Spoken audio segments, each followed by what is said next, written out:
ಸಮಸ್ಯೆ ಯಾರಿಗೆ ಹೇಳೋಣ, ಯಾರ ಜೊತೆ ಹೇಳಿ? ಹಾ, ಅಲ್ಲೊಬ್ರು ಗುರುಜಿ ಕೂತಿದ್ದಾರೆ. ಅವ್ರು ನನ್ನ ಸಮಸ್ಯೆಗೆ ಪರಿಹಾರ ಕೊಡ್ಬೋದು. ನೋಡೋಣ, ಹೋಗಿ ಕೇಳೋಣ.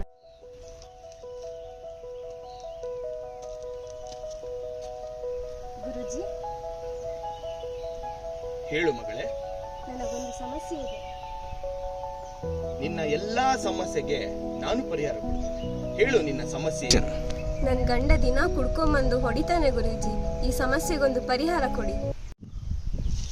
ನಿನ್ನ ಸಮಸ್ಯೆಗೆ ಖಂಡಿತ ನನ್ನ ಹತ್ರ ಪರಿಹಾರ ಇದೆ, ಆದ್ರೆ ಅದಕ್ಕೆ ಸಣ್ಣ ಕಾಣಿಕೆ ಆಗುತ್ತೆ. ಎಷ್ಟು ಬೇಕಾದ್ರೂ ಕೊಡ್ತೀನಿ ಗುರುಜಿ. ಹಾ, ಪುರಾಣಗಳ ಪ್ರಕಾರ ಎಷ್ಟು ದೇವತೆಗಳಿದ್ದಾರೆ? 34 ಕೋಟಿ ದೇವತೆಗಳು ಇದ್ದಾರೆ ಗುರುಜಿ. ಹಾ, ಕರೆಕ್ಟ್. ಹಾಗೆ 34 ಕೋಟಿ ದೇವತೆಗಳಿದ್ದಾರೆ. ಒಂದೊಂದು ದೇವತೆಯಾಗಿ ₹1 ನನಗೆ ಸಣ್ಣ ಕಾಣಿಕೆ ಕೊಟ್ರೆ ಸಾಕು, ನಿನ್ನ ಕಷ್ಟ ಪರಿಹಾರ ಮಾಡ್ತೀನಿ. ಗುರುಜಿ